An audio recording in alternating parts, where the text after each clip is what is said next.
Oh, oh, Mike, that background. Oh wait, Right? mine doesn't look like that, man. Holy, We're in the same space today. Oh, we're not in the same space. dude, you must be having a max raid battle. Honestly, right now, 'cause you're underground, man. You know, I gotta say, I'm feeling the spirit. I'm feeling the spirit of Pokemon Sword and Shield.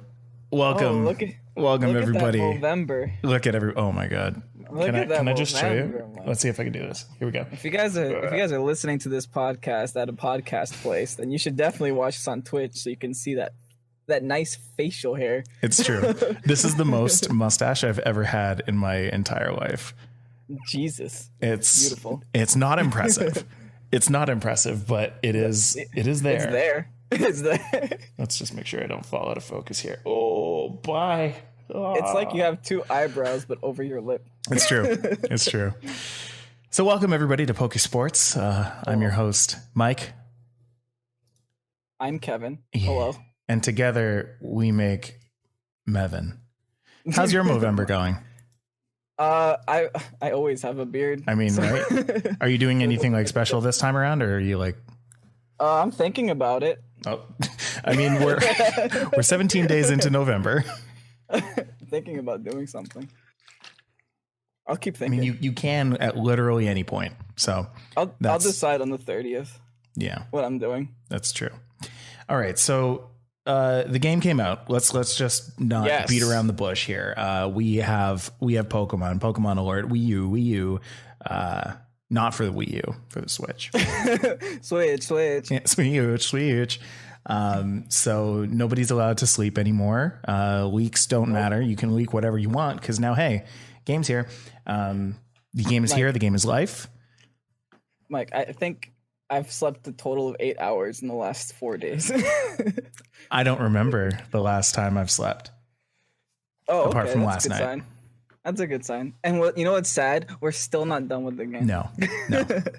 And what is also sad is I've only put in like probably 15 hours in the past couple of days.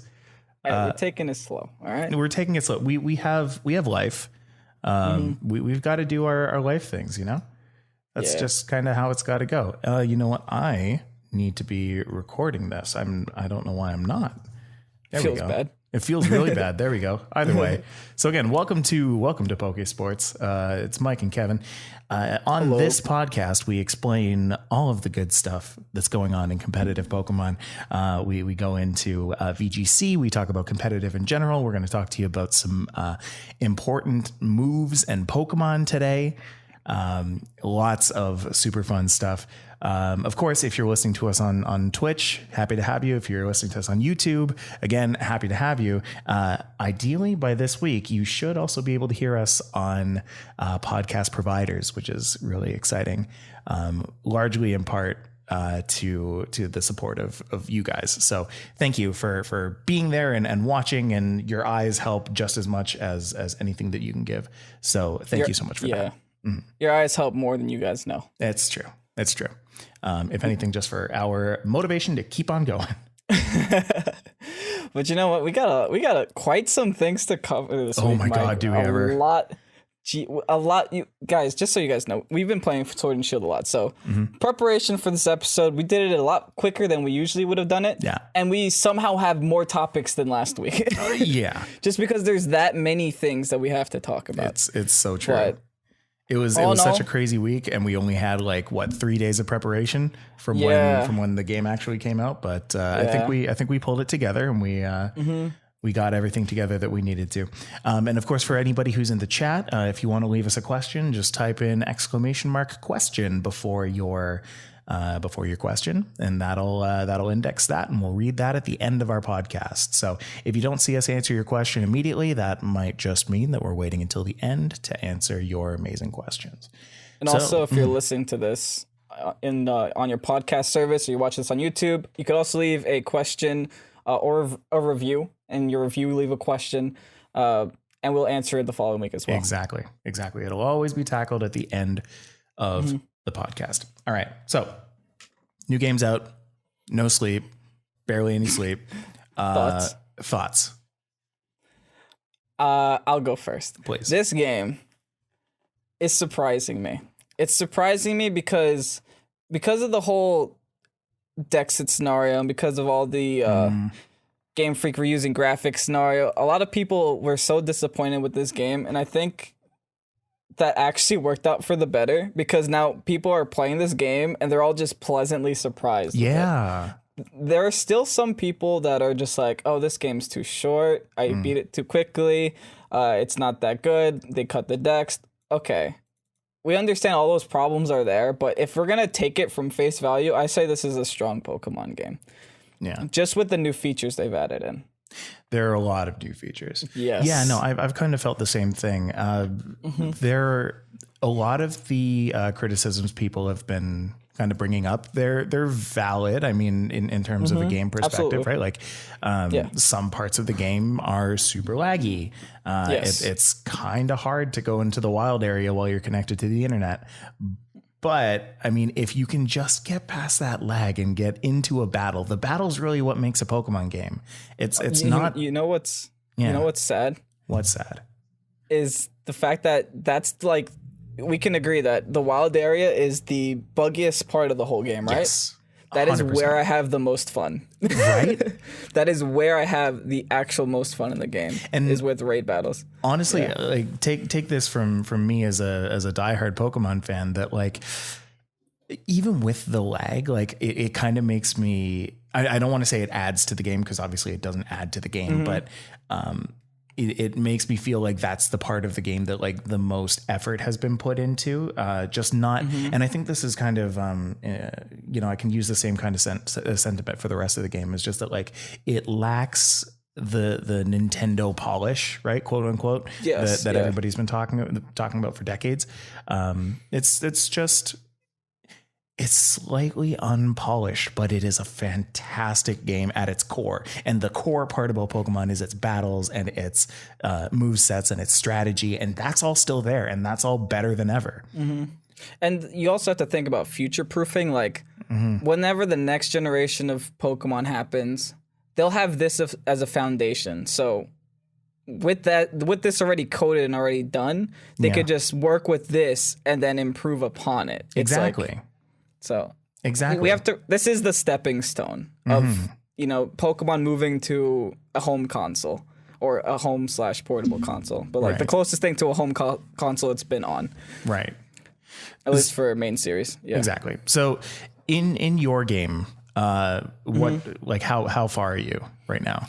I'm right before the 6th badge at the time we're recording this. Okay, that's funny. A lot of my friends have finished. Okay, we're in the same place. Cool. It's true. Yeah, we were talking about this one earlier, and we were like, well, we were talking about this one all over the weekend, like all throughout the weekend. We're all like, okay, we're both like near the 3rd badge. Okay, we're both close to the 4th. Okay, we just finished the 5th. Like we've just been kind of like moving in tandem the same way because we're both busy people. We've got our jobs and our families and whatnot. But I mean, some people have already finished. Some people are like trying to build their teams and stuff. Like, do you feel like you're, far behind? Yes, I do feel like I'm far behind because a lot of my friends are actually either taking on the champion or already team building, already trying to go for their hidden ability Pokemon in like max raid battles and crap like that. But all in all, I mean, the fact that they're ahead just kind of pushes me to want to hurry up a little bit. Yeah, that's true. Like after this podcast, I'm going to be playing. I promise you that right now. Yeah. Well, I mean, after this podcast, we're going to do some max raid battles because I want to do those. This is incentive for you guys to come stop by and watch the stream. This is true. Play with you guys. This is true. Yeah, another thing that I kind of want to do on Pokésports is just like after the podcast. Yeah, let's do some max raid battles. Let's do some actual battles. Let's do some, what have you. I am willing to put my progression on hold for the people. All right. For the people. Exactly. Who needs progression anyway? If we're in last place, we might as well commit to it. That's true. Exactly. All right. So next, let's go into some of the things that we talked about last week. There's a couple things. Yeah, we had mentioned a bunch of questions that we had, and I thought that now that we thought that now that the game is out and now that we're, kind of experiencing it, now that we're in the thick of it, let's see how accurate we were. Right. Mm-hmm. So what's first here? Like I want to talk about please go ahead. Okay. The last week, if you guys watched last week, I made a very bold claim. I took an adamant candy. And I took an adamant. An adamant, yes. Yeah. And I said that I don't think IVs are in the game. Mm-hmm. Because they didn't talk about it, they didn't show anything about it, and it's kind of just like this big, if they were in, they would have talked about it. Right. I made that bold of a claim, and then literally the next day, leaks happened. And we didn't talk about the leaks on the podcast, but the leaks showed that hidden power was removed. And the second I saw that, I messaged Mike. I was like, Mike, wait a minute. I was trolling yesterday, but I didn't come on to something. Yeah. I was so excited because I thought I was right. I'm like, they removed hidden power. IVs are gone. Yeah. And then I was disappointed to find out, no, they just removed hidden power for some reason, but they kept IVs in the game. So I was wrong, but you know what? Whatever. Well, that's okay. I forgive you. Yeah. What do you think about hidden power being gone with IVs still being in the game? At first I was kind of sad, but then I'm encountering situations in the game to where I'll use toxicity as an example. I'm a poison electric type. I literally don't have any other moves except poison and electric. And if I encounter a ground type Pokemon, I can't do anything. So I see. It forces me to switch. So it sounds like a bad thing that I'm telling you right now, but in a competitive perspective, if things are forced to switch, that creates a more, I guess, interesting metagame. Mm-hmm. Because games where Pokemon can one-shot each other and then you kind of just sweep the rest of the battle. Yeah. Like, is that really fun to watch? Or do you like watching switch plays and just trying to move yourself into the most optimal position to make a hit? So it makes it so that, yes, there are some Pokemon that you literally can't touch for certain Pokemon. Like for the example, electric types and steel and ground types. Yeah. They can't use HP Ice anymore. But it creates that next level of play that if you're a good player, maybe you make a prediction, maybe you have a better switch, maybe you have some other move to deal with this Pokemon, Right. So now you're building your team around it rather than building your specific Pokemon move around set. it. Yeah. Okay. No, I kind of like that too. And I mean, it'll interestingly enough that'll change the entertainment ecosystem a little bit, because there was a big subset of Pokemon YouTubers who would put out like sweet videos like, this is me setting up a bunch of times and then just destroying people with a level 3 Rattata, like that. You're going to see a lot less of that. And that's kind of cool. I like that. Yeah. Oh, something that I just realized we didn't put in our notes, Mike. What? They talked, speaking of entertainment value, you can now watch live competitions on your system. Yes. Right? That was a thing we didn't talk about since like last week. Oh my God, if you're at a regionals, instead of just like watching the screen, you can spectate the game as long as you have the code for the game on your Switch. I thought that's so cool. You can get it in on your own Switch. I think it's going to be amazing for commentators. It's going to be so easy for people to just hook their Switch up to a capture card and just stream from wherever, right? And then you can commentate over the actual competitive players that are playing right now. Like I used to put together Pokemon tournaments like locally in my area, and whenever I did that, I would have to hook up my 3DS through the 3DS capture card into my computer and do whatever I do. But then whenever anybody had to compete, I'd have to give my 3DS to them, have them use it so that could be streamed. And then I would just be commentating and doing stuff off of the screen that I like, off the monitor that I had to bring in. Right. Yeah. I just hope it's at least a little bit more fleshed out than, the wild area, since it is technically new. Yeah. But I mean, it's not like spectating is anything like super new. Like we've had spectator modes before, but this is the first time we're getting one online, which is interesting. I think that's going to be really, really key. It's going to keep people's interest for a little bit longer, and that's really all you can hope for in a Pokemon game. Absolutely. An online VS seeker or recorder. So you've been doing a lot more max raid battles than I have, and I've seen through your party that you've been gathering a lot more experience candies than I have, just because your Pokemon are so much high leveled than mine are. So what's that been like for you? What's crazy about experience candies, and first I just want to start by saying they're broken. They're really broken. We knew they were broken when we calculated it ourselves, but like just doing it yourself just makes you realize how stupid they are. Yeah. Because I ran through I was using an in-game team for a while, and I was like, I have all these like level 1 Pokemon that are new. I really want to try. My team kind of has like older Mons. I'm not getting to try out the new Mons. So I scrapped 4 Pokemon out of my team, replaced them with level 1 Mons, and then just played like 1 hour of just max raid battles. And by the end of that, they were all level 40. Oh my God. Just 1 hour. So that's crazy. Tell us a little bit about how that works, the whole max raid battle experience. So in order to get a max raid battle, you go into the wild area, you see these shining lights. You go up to the light, you talk to the light. You talk to the light, and then it'll just display like a level of difficulty from 1 stars to 5 stars. 1 stars, you kind of get the weaker items and the weaker moves, and then 5 stars, you get the like experience XL, the stuff you actually the big want. Ones. Yeah. So you just pretty much go through a battle. Versus a Dynamax Pokemon, you have 4 people helping you. If you can add people, or they'll give you AI, but the AI is really bad, so you want to have as many people as you could possibly have. Right. No, Mike, trust me. Oh, really? Like it's bad. They will use NFE Pokemon, like not fully evolved Pokemon, stick a focus sash on it, and call it a day. Oh my God. Come on. So, yeah. Come on with that.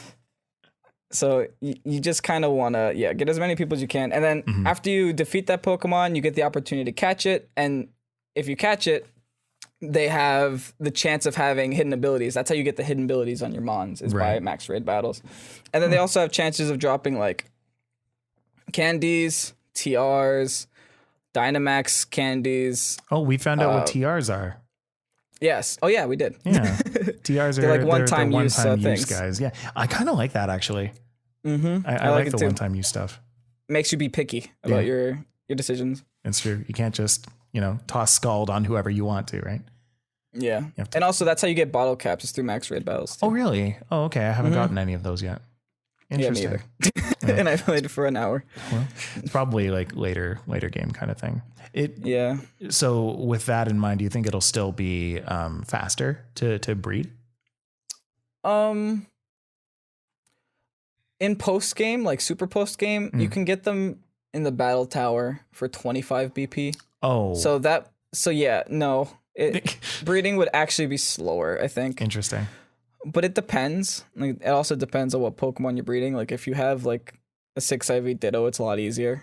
Do you think it's going to be more of like a startup thing? Like, if you want to be competitive enough for the battle tower, then you need to breed a little bit. And then once you have your core team through breeding, then you can go into the battle tower and just generate the rest from that. That's also true. Yeah, I think so. I feel like they wouldn't just keep in the daycare because it's like a tradition, right? Like, I feel like they would. Well, they kept it for egg moves, right? Oh, true. I think that's the actual reason that they actually kept it. So that they teach each other. Mm-hmm. All right. That's why they removed the whole breeding aspect. Yeah. It's just kind of, here's my moves. So speaking of stuff that you can do through the daycare, let's talk a little bit about abilities. How do you get hidden abilities in this game? It's through max raid battles. There's some Pokemon that are... Yeah. There's some Pokemon that are locked, though. Like, all 3 starters are still locked. So those are probably going to be through events. But I think for the most part, there's like a giant list online. For the sake of not knowing the exact Pokemon that are locked, everything except the starters and legends can get it through max raid battles. Anything that can be max raid battled can get a hidden ability. Yeah. Interesting. But not all Pokemon are available, but literally... I'd probably 2 or 3 are missing. Right. The majority of them are available. And those 2 or 3 are the ones that you want? I'd really like a Protean Cinderace. I'll tell you that one. I really want one of those, but I guess we have to wait for that one. They're probably going to release that with Home, if I have to guess. That would make sense. Yeah. Okay. And so breeding, so it seems like it's still important. Bottle caps, you can get them in the game. So what else can people be doing? To get bottle caps, you can also, like, if you don't have the high enough level to take on these max raid battles, you could also go to the digging duo, which is they're right outside because this Pokemon game has two daycares. There's one in the wild area and one in the like actual in game. So the one in the wild area, there's two people outside. You just give them 500 watts, which is like the wild area currency. Right. And they'll dig in the ground and they have the chance of getting a bottle cap. That's the most inefficient way of doing it. Huh. You do that when you're really desperate. Like, fair enough. Other than that, I think the most efficient way is just, buying them in the Watt Trader in the wild area also. He's right outside Moto Stoketown.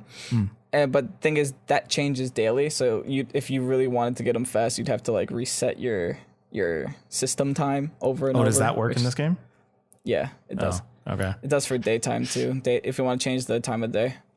Oh, okay, cool.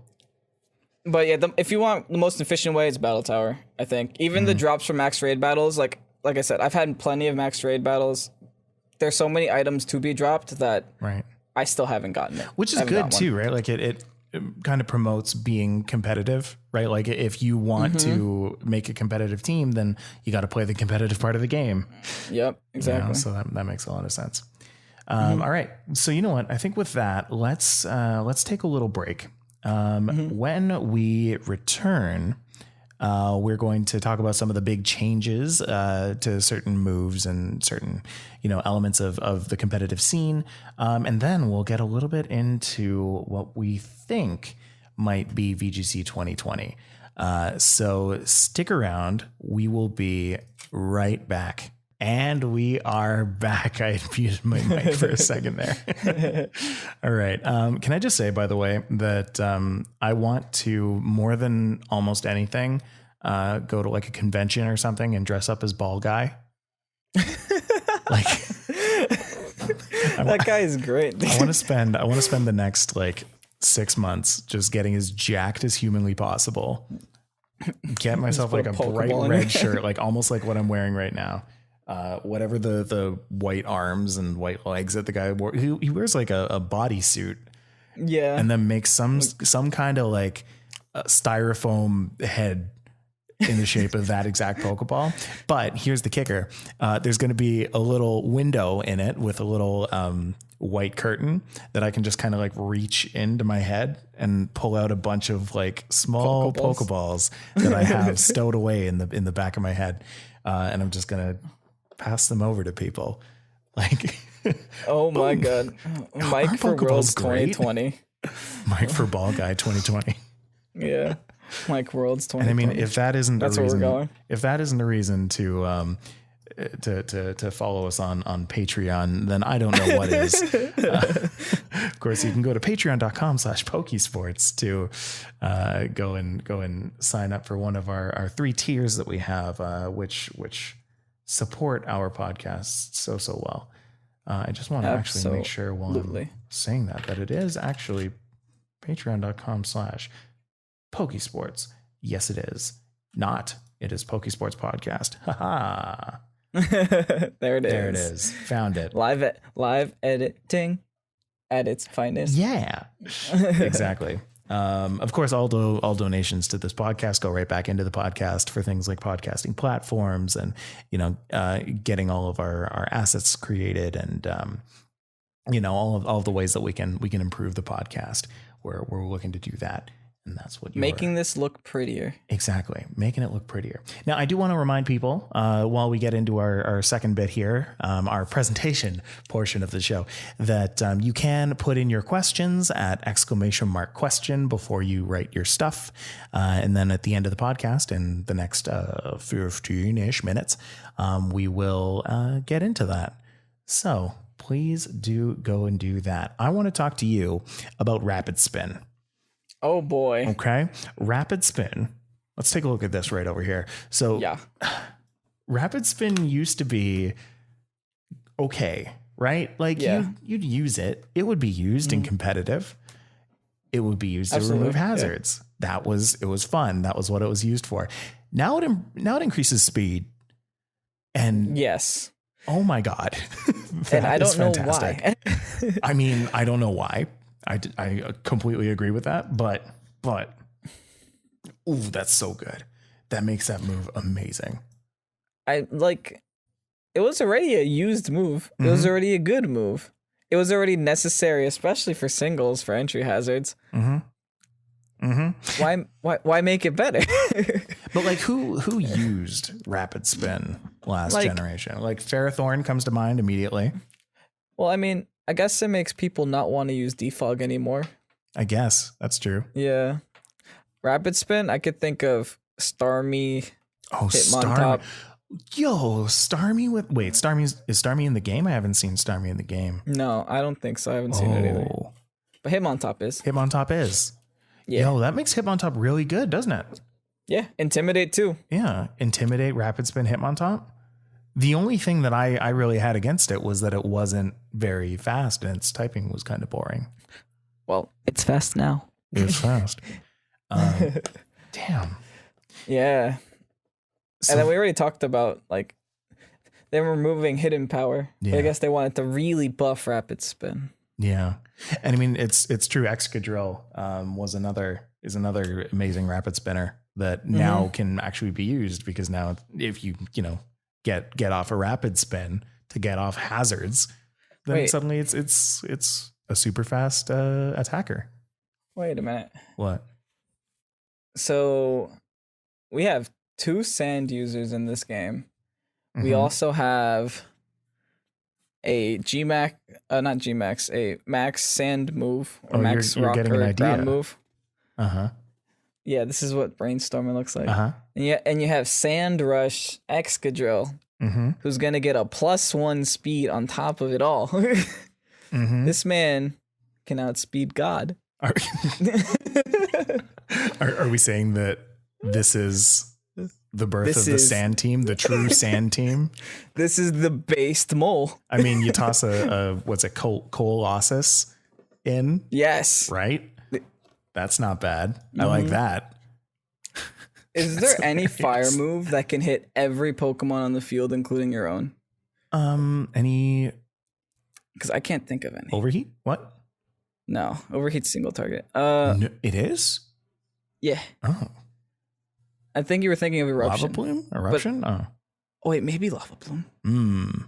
I'm not sure. If there's imagine pairing that, you can pair that next to a Colossus, and you got Speedy Colossus. Speedy Colossus.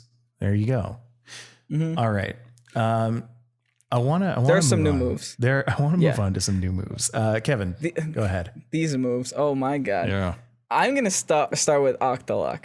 Oh, okay. I know that's third on our list, but I'm starting with it because Octalock is one of those moves where I'm just like, why would they make this a move? So you guys know Mean Look, right? You make it so that a Pokemon can't switch. Now you have Octalock, which is exclusive only to one Pokemon, which is that Fighting Octopus Pokemon. And basically what it does is everybody on the field, including your ally Pokemon, if you're playing doubles, can't leave. Oh, and I didn't know it was everybody. Yeah, it's including your ally. Oh my God. Okay. Yeah. Which kind of is that makes it a little bit worse, but whatever. It includes your ally, so your ally can't leave either. But and every single turn, it'll lower your defense and your special defense by 1 stage. So if you can just manage to just keep that Octalock Pokemon on the field, then you can just eventually just weigh your opponents down until. Do you think this would they go down? Do you think this would enable moves like Dig or Fly? Like moves that put your ally out of combat for a turn? Ooh, that's a. So think about that on your sand team. One person uses Octalock, the other person uses Dig. It goes down. You know that they're not going to. You know that they're not going to switch out. That is their target. Also, this is a fighting type, so it doesn't affect ghost types, I think. Oh, I see. Interesting. Yeah. There's some really interesting combos you can do with that. So it is affected by Protect. I'm actually seeing on the screenshot I took from Bulbapedia. Yeah. So it is. That's true. Yeah. So to answer your question, Mike. Yeah. It can't be protected? It can be protected. Yeah, so you wouldn't have to use Digger Flags. Doubles always has Protect. Oh. Yeah, you can just protect it. Fair. So if there was some combination of Dig and Taunt and Octolock, that's it. We've got it. I'll take my tinfoil hat and just I guess that. Okay, so when you see the Pokemon that uses Octolock, you just kind of leave. Yeah, basically. You just kind of protect. So I assume that Breaking Swipe is an important one for VGC. You tell me a little bit about what Breaking Swipe does? I recently stuck this move on a Pokemon that I was building for my channel. It was on a Dragapult. Dragapult is one of the fastest Pokemon in this game. It has like 142 base speed. Oh my god. Yeah, so you can, since it doesn't have access to Intimidate, you can go for a Breaking Swipe and then make it intimidate them. And you can just keep going for this until they knock you out. And they're just going to keep being -1, -1, -1. And it's duo target for only their side of the field, so it doesn't affect your ally. But it obviously has counters. You can't do it on a fairy type because fairies. Yeah. Right. That makes sense.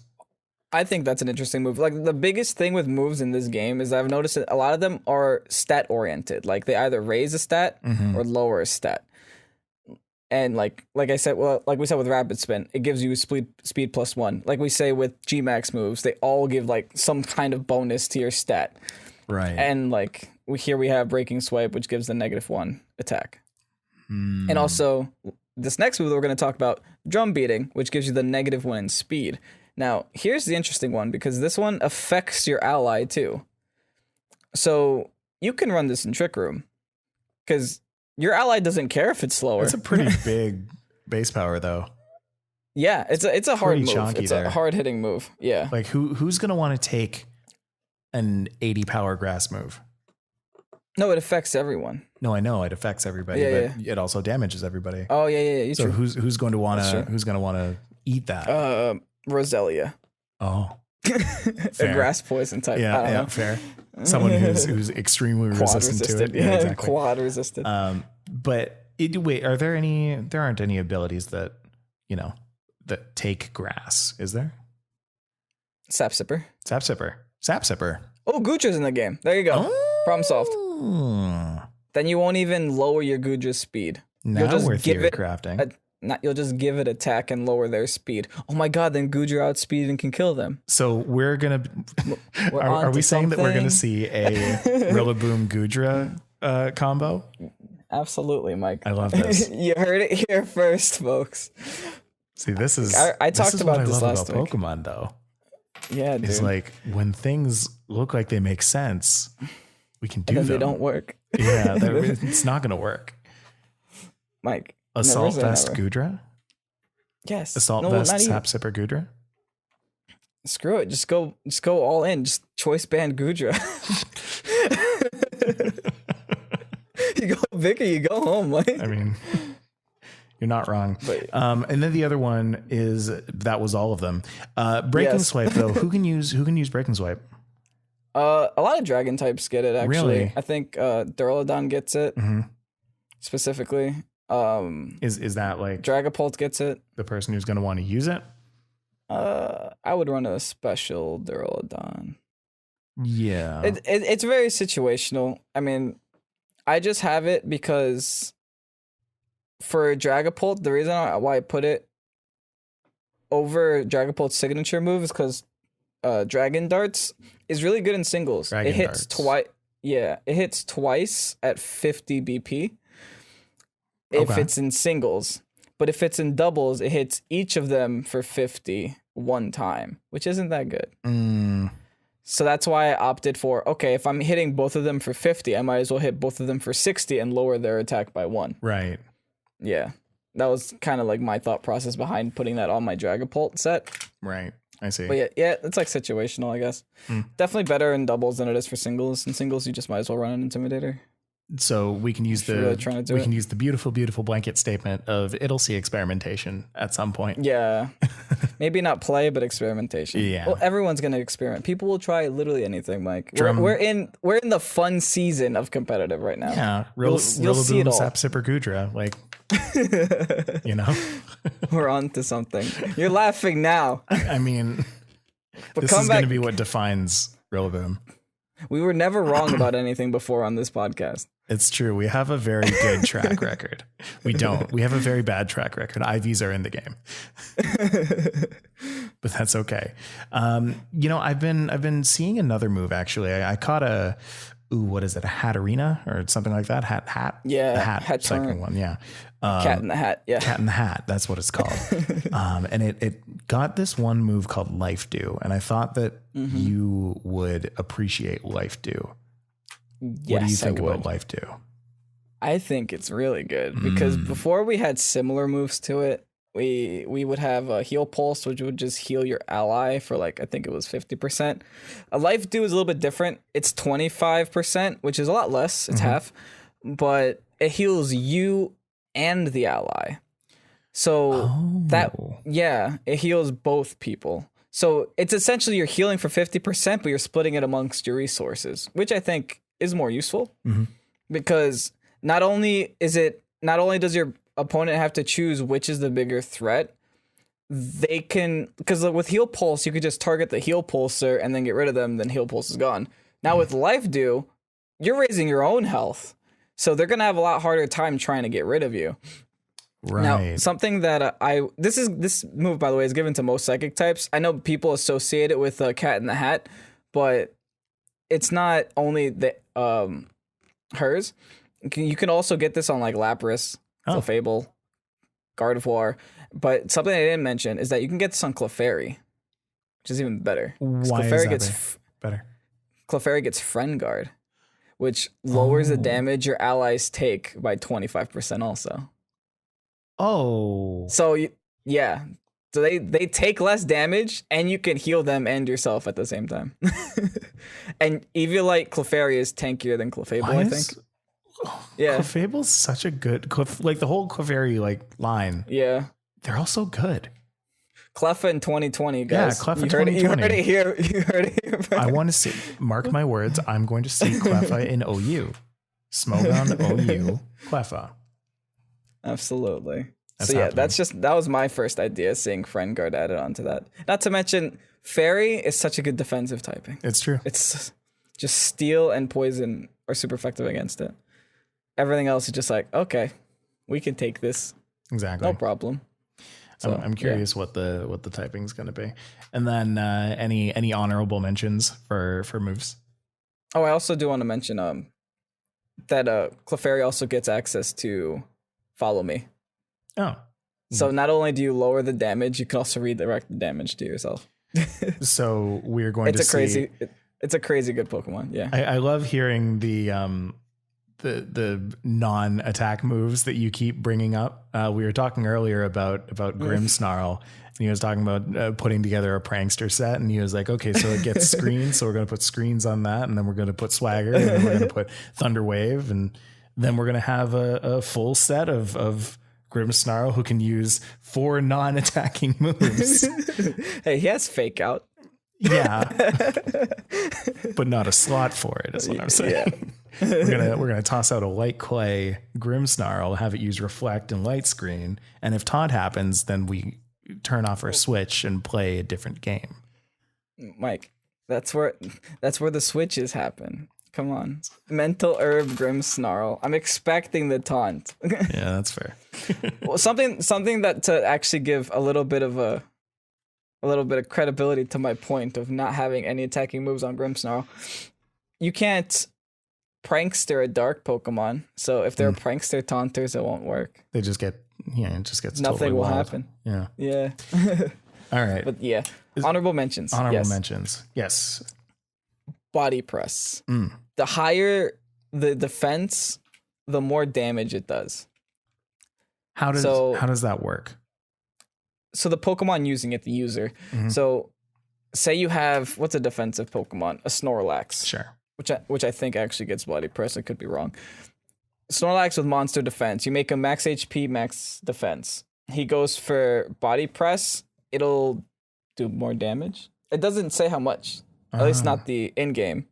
Right. So there's probably a percentage online somewhere. But yeah, the in-game doesn't say how much. It just says we'll do more damage. It's probably a percentage value.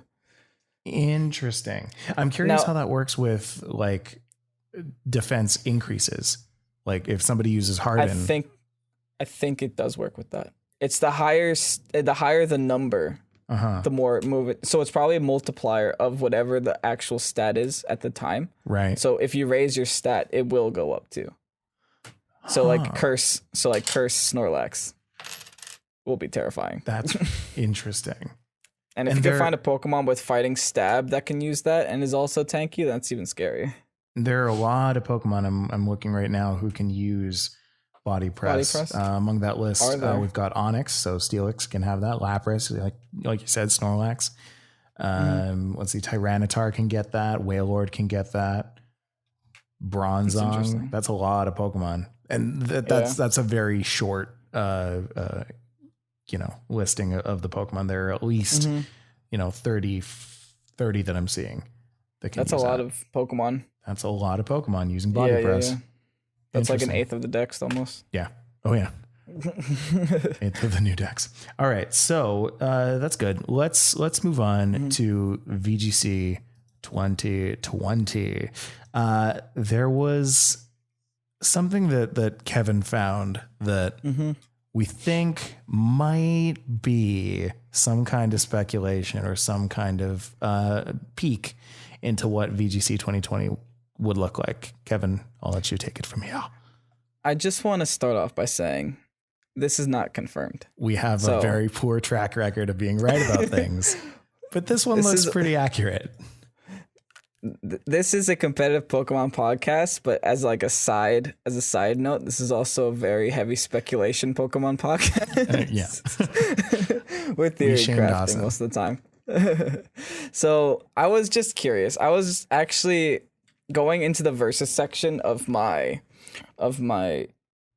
Pokemon Sword and Shield game, and I think maybe because I haven't seen this anywhere else, maybe people aren't going online for ranked battles yet because they're still building the team. It makes sense; it's early in the game's life cycle. But there was an option for downloading new rules. So these are rules that weren't in the game originally; they were added on later through a patch or like a silent patch that it didn't actually download or ask you for permission to download on. So you can download these rules, and then there's double battle, ranked battles series 1. Which is interesting because the rules are exactly like VGC. It's number of Pokemon 4, Pokemon level, all 50. Special Pokemon not allowed, same Pokemon not allowed, same items not allowed. Time limit. What's interesting here is no time limit. That isn't VGC at all. But I think maybe in this generation, there's so many ways to deal with tanky mons that maybe they don't think that you'll necessarily need a time limit, or maybe they're not sure what that time limit should be yet. Yeah, that's true, because also we have all these Dynamax animations that take half an hour to go off. But there is a time limit for this the particular person, which is 10 minutes. So a person only has 10 minutes total to choose their moves. And it'll freeze once the moves go through. Now, another interesting thing that is mentioned here, it says no Gigantamax Pokemon and no legendary or mythical Pokemon. Legendary and mythical Pokemon have never been allowed in VGC. Well, legendaries have, but not mythical Pokemon. But also in the case with Dynamax is that's fine. But Gigantamax, no. And the reason for this is because I think that everyone has the opportunity of Dynamaxing Pokemon. Yes. Any Pokemon can Dynamax. Yeah. But not every Pokemon can Gigantamax, and on top of that, not every Gigantamax is available at the same time. Gigantamaxes go through a cycle, so maybe if you're getting into competitive a little late, you weren't able to get this Butterfree that's out right now, then you're just at a disadvantage compared to everyone else. So that's why they just removed it entirely. Now, another thing I want to take notice is the name, Ranked Battle Series 1. That implies there's going to be more. Oh, of course. So this could be a situation like VGC 2019, which was actually split into 3 different seasons, within one season. They had the Sun series, the Moon series, and the Ultra series. Could also be, all speculation. So this is here. Take it for what it is. I mean, this is what most people are predicting, just like a Galar Dex type thing. Yeah. With the same rules it's always had, just like you bring 6, you choose 4, you double battles. So etc. We're going to have something like the Sword series, the Shield series, and the Gun series. Well, the probably Eternal series. No, I don't know. Gun. The something series. The Gun series. The Lance series. Lance. We're going to see a resurgence. And then Lance comes exactly. from like Gen 1 all the way from Kanto. Flies down. Hey, I got a Dragonite. Flies down on a Dragonite, and everyone's like, but Dragonite isn't in the Dex. And then it's like it slowly fades away. And then that's when you switch blue screens. The Dragonite's been dead for 6 years. Oh boy. Okay. Yeah. So that's all well and good. Let's move on to some audience interaction. I just want to say one more time while we do this last part of our show. If you want to fire off any questions, now is your time. If you've been playing the game, want to hear about your experience as well, so you can type in !question in the chat, or you can just type in your question. We'll be reading that. But meanwhile, I want to ask Kevin just one more time. So, what Pokemon have you been enjoying the most so far? Ooh, to play with, or what do I think will be like competitively broken? To me, it feels like that's kind of the same thing. Go ahead. Well, I have two different answers. Oh. But what I think will be competitively broken, I'm like Team Caparajah right now. Really? It's like so strong and so tanky because of sheer force. Right. It gets sheer force Iron Head boosts, which just do so much damage. Yeah. And on top of that, it also gets Heavy Slam, which is situational because this Pokemon is the second heaviest Pokemon next to Celesteela, which doesn't exist right now. So it's like the heaviest in this game. Yeah. Oh. It's like Celesteela, Groudon, then this Pokemon, or something like that. Like it's the highest tier of heaviness. So Heavy Slam Stab is just ridiculous. It doesn't get the sheer force boost, but it doesn't matter. You're just that heavy. I see. So I'm totally this Pokemon. I mean, and apparently I found out today it gets Play Rough, which is also sheer force boosted. Huh. I found that out the hard way. It also gets Body Press. Oh my god. So what's his defense looking like? It's probably like ridiculously high too. And then like something that I've enjoyed playing with is Grimmsnarl. I really like Grimmsnarl. Yeah, its defense is low, but its HP is 122. Yeah, that's a pretty high HP stat. Dang. Grimmsnarl, you said. Yes. I don't know. I just feel like that Pokemon can destroy everything. You know, I'm interested in Orbeetle. I haven't really experimented much with it, but it looks like a pretty good Pokemon. It's like super defensive, right? It's got like something like 110 defense, 120 special defense. Like it's got a nutso amount. Oh yeah, I'm looking at this right now for the first time actually. He's got some pretty good utility moves too. He has moves like After You, like Ally Switch, Confuse Ray if you want to be that guy. That's not bad. He gets dual screens. There's a lot of things. He even gets Guard Swap. You know, and you can use Guard Swap on the ally, and you can make an ally tanky. Here's something. He does get telepathy. Oh, so he can't get hit by... That's right. Side things. Oh, that's probably the best of his abilities. Yeah. Interesting. Yeah, Swarm you need to be low health for, and then Frisk. Frisk is pretty good. I was talking about this today in my video too. Frisk is actually very good ability, but no one gives it credit because in VGC information is key. Like if you can learn what your opponent has as an item before, like, because an item has that surprise factor, right? Like, oh, he had that item. Oh, this screwed me. Oh, he's choiced. If you can learn what that is beforehand, like you could just play around it. Yeah, that's true. That's nothing to laugh at either. Yeah. Yeah, he's tanky. He's fast and tanky. That's rare. Usually with things that are tanky or slow. Yeah, no, But base 90 is really fast. That's interesting. Mm-hmm. All right. So before we head off and play some max raid battles, I just want to thank all the people who sat by in the chat and interacted here on Twitch, especially the people who rated our stream during this. So thank you so much, Erasmus, for that. Kevin, where can people find you? You can find me at xRazeOvation on Twitter, YouTube, or anywhere. Twitch. There you go. xRazeOvation. I did it, Mike. I had trouble doing that. Well, it was all right. And then, of course, you can follow me on socials at StillJustMike, either on Instagram or Twitter or on YouTube. And yeah, I guess we'll catch you next Sunday at 9 p.m. EST. We got some Sword and Shield to go play. We got some Sword and Shield to go play, honestly. I've got to go. I'm getting out of here, man. All right, so we're going to be right back. For those of you who are still on Twitch, with some more Max Raid battles. Everybody else, we will see you next week. Toodles. Bye.